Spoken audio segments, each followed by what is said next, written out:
जैसा कि पिछले एपिसोड में हमने देखा कि फैंग उस गोल्ड लेवल के मॉन्स्टर को ओशियन में फाइंड कर लेता है, जिसके बाद वो उस गोल्ड लेवल के मॉन्स्टर के साथ फाइट करता है और उसे बहुत ही आसानी से किल कर देता है। उस गोल्ड लेवल मॉन्स्टर के किल हो जाने के बाद हमने देखा कि वहां पर मौजूद जितने भी सी मॉन्स्टर थे, जो भी उस लेवल 1 की बीस्ट वेव में सी मॉन्स्टर्स आए थे, वो सभी वापस चले गए थे। जिसके बाद हमने देखा कि फैंग कमांडर से इस बीस्ट वेव के दौरान हुए लॉस के बारे में पूछता है, तो कमांडर फैंग को बताता है कि इस बार हमें पिछली बीस्ट वेव के मुकाबले में बहुत ही कम लॉस हुआ है। और फिर वो फैंग को बताते हैं कि ये जो लेवल 1 की बीस्ट वेव आई थी, ये तो कुछ भी नहीं है। इस पूरे ओशियन में मौजूद जो मॉन्स्टर्स हैं वो बहुत ही ज्यादा पावरफुल है। हम तो सिर्फ इन कुछ ही मॉन्स्टर्स को नहीं संभाल पाए, तो उन सब मॉन्स्टर्स को कैसे संभालेंगे। कमांडर की ये बात सुनकर फैंग भी बहुत ही ज्यादा हैरान हो जाता है।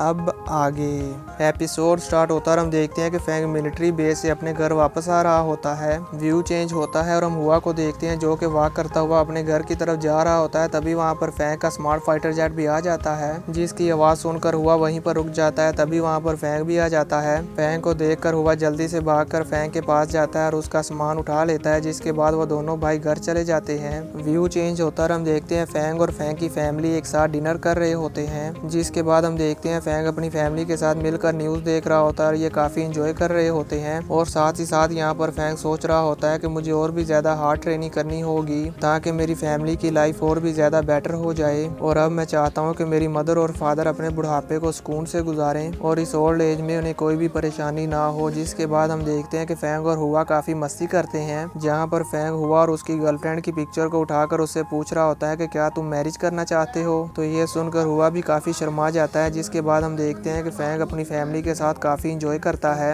और वहाँ पर खड़ा सोच रहा होता है, मेरा छोटा भाई अब शादी कर सकता है और फ्यूचर में बच्चे भी पैदा कर सकता है, लेकिन मैं ये नहीं चाहता कि इनके ये सारे ख्वाब इन मॉन्स्टर्स की वजह से डिस्ट्रॉय हो जाएं। इसलिए मुझे इन सब को प्रोटेक्ट करने के लिए और भी ज़्यादा पावरफुल होना होगा और ऐसा करने के लिए मुझे अपनी लिमिट्स को सरपास करना होगा। जिसके बाद हम देखते हैं कि फैंग बहुत ही हार्ड ट्रेनिंग करता है और ट्रेनिंग कर करके अपने आप को और भी ज़्यादा इम्प्रूव करता है। जिसके बाद फैंग सारी ट्रेनिंग करने के बाद जिम में जाता है और वहाँ पर जाकर अपनी फिस्ट की पावर को टेस्ट करता है। और हम देखते हैं कि इस बार फैंग की पावर 25.6 टन आती है, जो कि पिछली बार से भी ज़्यादा है। तो अपनी फिस्ट की पावर को इतनी ज़्यादा स्पीड के साथ इंक्रीज होते हुए देखकर फैंग भी खुश हो जाता है और कहता है कि मेरी फिजिकल स्ट्रेंथ भी बहुत ही ज़्यादा इंक्रीज हो रही है और अब मैं हाई लेवल के गॉड ऑफ वार के इंटरेस्ट पर पहुँच चुका हूँ, यानी कि अब मैं बहुत ही जल्द हाई लेवल का गॉड ऑफ वार भी बन जाऊँगा। लेकिन अभी मुझे एंशिएंट सिविलाइजेशन की रूइंस नंबर 9 में जाना है, इसलिए मैं रिलैक्स नहीं कर सकता। जिसके बाद हम देखते हैं कि फैंग अपनी फैमिली और फायर हैमर टीम को बाय करने के बाद अपने स्मार्ट फाइटर जेट के अंदर बैठकर एंशिएंट सिविलाइजेशन के ट्रायल नंबर 9 में जाने लगता है।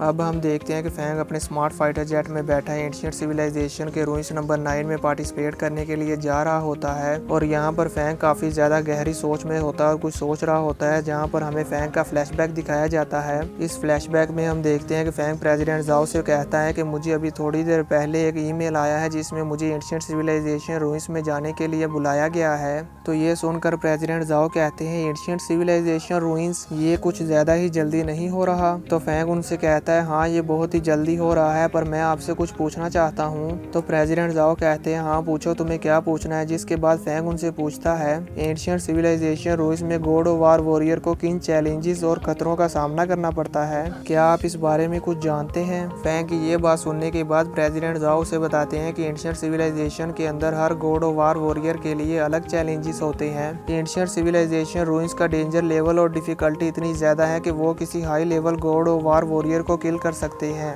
इसके अलावा elementary god of war warrior का सक्सेस रेट सिर्फ 10% है, लेकिन मैं तुम्हें बता दूं, तुम्हारी स्ट्रेंथ जितनी ज्यादा होगी तुम्हारा सक्सेस रेट भी उतना ही ज्यादा होगा। तो फैंग उनसे कहता है, प्रेसिडेंट जाओ, लेकिन मैं एंशिएंट सिविलाइजेशन की रूइंस नंबर 9 में जा रहा हूँ और वहाँ पर ब्लैक गॉड आर्मर को यूज करना भी मना है, पता नहीं क्यों। फैंग की ये बात सुनकर प्रेसिडेंट कहते हैं, अच्छा तो तुम एंशिएंट सिविलाइजेशन रूइंस नंबर 9 में जा रहे हो। जहाँ तक एंशिएंट सिविलाइजेशन रूइंस नंबर 9 के बारे में मैं जानता हूँ, आप वहाँ पर ब्लैक गॉड आर्मर को यूज नहीं कर सकते। अगर तुम ब्लैक गॉड आर्मर को यूज करना चाहते हो या उसे पहनकर एंशिएंट सिविलाइजेशन रूइंस नंबर 9 में जाते हो, तो तुम वहाँ पर इंटर नहीं हो पाओगे। तो फैंग कहता है, ये बात तो आपने सही कही, लेकिन मैं आपसे कुछ और भी पूछना चाहता हूँ। मुझे देखकर आपको क्या लगता है मेरा सक्सेस रेट कितना होगा। तो प्रेसिडेंट जाओ फैंग को कहते हैं कि गॉड ऑफ वार वॉरियर का लेवल जितना ज़्यादा हाई होगा उसके चैलेंजेस और डेंजर लेवल उतना ही ज़्यादा हाई होगा।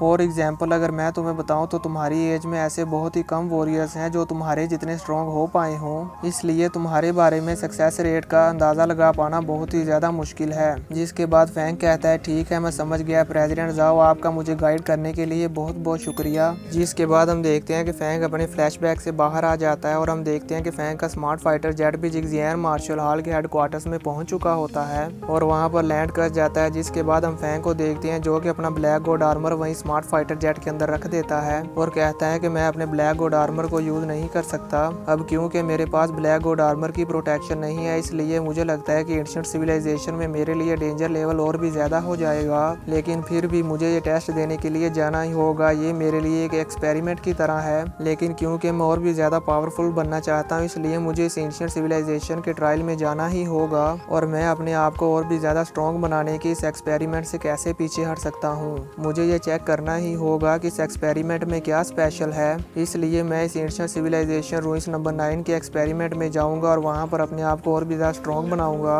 जिसके बाद हम देखते हैं कि फैंग अपने स्मार्ट फाइटर जेट से बाहर आता है तो बाहर वो एआई सिस्टम फैंग का वेट कर रही होती है। तो फैंग उस एआई सिस्टम के साथ वहाँ से एंशिएंट सिविलाइजेशन की रूइंस नंबर 9 में चला जाता है। इसी के साथ ये एपिसोड खत्म